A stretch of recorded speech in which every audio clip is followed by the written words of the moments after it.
मरकजी home ministry ने अपने एक नए हुक्म में कहा कि अफगानिस्तान, बांग्लादेश और पाकिस्तान से आए अक़लियती समाज, जिनमें हिंदू, सिख, बौद्ध, जैन, पारसी और ईसाई शामिल हैं, जो मजहबी जुल्म-ओ-सितम से बचने के लिए 31 दिसंबर 2024 तक हिंदुस्तान आए, उन्हें पासपोर्ट या फिर दीगर ट्रैवल दस्तावेज के बिना मुल्क में रहने की इजाजत होगी।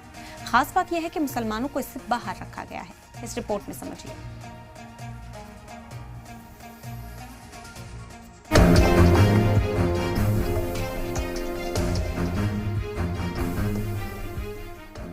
मरकजी हुकूमत की होम मिनिस्ट्री ने पाकिस्तान, अफगानिस्तान और बांग्लादेश से आए माइनॉरिटी समाज के मेंबर, जिनमें हिंदू, सिख, बौद्ध, जैन, पारसी और ईसाई को बड़ी राहत दी है, जो मजहबी जुल्म-ओ-सितम से बचने के लिए 31 दिसंबर 2024 तक हिंदुस्तान आए हैं। दिलचस्प यह है कि इसमें मुसलमान नहीं है।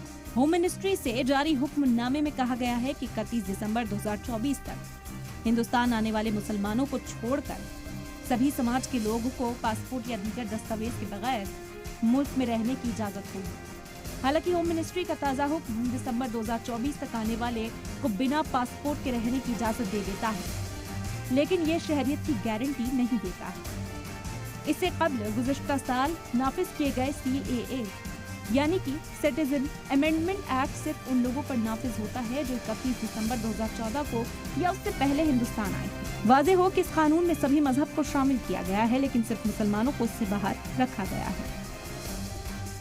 देखिए, गृह मंत्रालय से जो नोटिफिकेशन जारी हुआ है, ऑर्डर जो जारी हुआ है, दुर्भाग्य है। मेरा डिमांड है कि उसको वापस ले, चूँकि उससे बहुत बुरा इम्पेक्ट नॉर्थ ईस्ट में, ख़ासतौर से आसाम में पड़ेगा।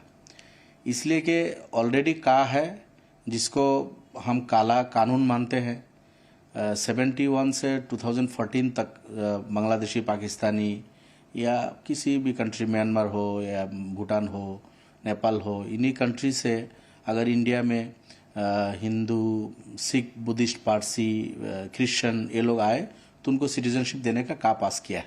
आसाम के लोगों ने ज़ोरदार विरोध किया, उसके बाद भी इसको किया है। अभी जो आपके होम मिनिस्ट्री से नोटिफिकेशन जारी हुआ, ऑर्डर जारी हुआ, जिसमें ये है 2014 से 2024 तक भी अगर कोई बिना पासपोर्ट के अवैध तरीके से अगर इंडिया में आ गया इन कंट्री से, तो कोई हर्ज नहीं है, वो यहाँ रह पाएगा मस्ती में, और उसको शेल्टर देगा इंडिया गवर्नमेंट, उसको यहाँ रहने का सुविधा, सब कुछ सुविधा देने का, रेड कारपेट बिछाने का नोटिफिकेशन जारी किया। इसको हम कंडेम करते हैं। गृह मंत्रालय का ये जो तकल्लुफ़ी फरमान है, इससे आसाम को बहुत नुकसान होगा। क्या नुकसान होगा? इससे आपके जो नॉर्थ ईस्ट के जो बांग्लादेश से बंगाली हिंदू ऑलरेडी जो लोग हैं, इनको का के ज़रिए सिटीजनशिप दिया जा रहा है, और 14 से लेकर 24 तक देगा, फिर कल बोलेगा 34 तक दिया जाएगा, फिर परसों बोलेगा 54 तक जो भी लोग आएगा उसको देगा। इसका मतलब ये हुआ कि फॉरएवर के लिए उनके लिए डोर ओपन कर रहे हैं। बांग्लादेश में जो हिंदू है, नेपाल में जो हिंदू है, या आसपास कंट्री में जो हिंदू है या क्रिश्चियन, बुद्धिस्ट जो भी है, वो अगर आएंगे इंडिया में, आसाम में अक्सर लोग आएंगे तो आसाम में ही आएंगे। वो आसपास है कि बांग्लादेशी हिंदू ऑलरेडी बंगाली या आसाम बंगाल में है, तो यही वो आके जगह लेंगे। नेपाल से लोग आएंगे, आसाम में नेपाली है, तो नेपाली हिंदू लोग आएंगे इंडिया में, तो आसाम में घुसेंगे। तो इससे हमारा डेमोग्राफिक बर्बाद होगा, कृष्टि, कल्चर, लैंग्वेज, सिविलाइजेशन सब पे असर होगा। और ये लोग आने का, जब उनको आने से कोई हर्ज नहीं, उनको रहने के लिए दिया जा रहा है, कल जो आएगा फिर बोलेगा कि 30 तक, फिर बोलेगा 35 तक, फिर बोलेगा 40 तक। इसका मतलब बीजेपी आसाम के डेमोग्राफिक, आसाम की लैंग्वेज, कृष्टि, कल्चर को बर्बाद करने के लिए ये सब नोटिफिकेशन जारी किया है। AIUDF के MLA रफीकुल इस्लाम इसे अफसोसनाक बताते हुए कह रहे हैं कि इसका बुरा असर नॉर्थ ईस्ट में भी पड़ेगा। CAA का मकसद हिंदुस्तान की मुस्लिम अक्सरियत पड़ोसी ममालिक पाकिस्तान, अफगानिस्तान और बांग्लादेश से जुल्म-ओ-सितम की वजह से भागकर 2015 से पहले हिंदुस्तान आए हिंदू, पारसी, सिख, बौद्ध, जैन और ईसाई समाज के लोगों को शहरियत देना है।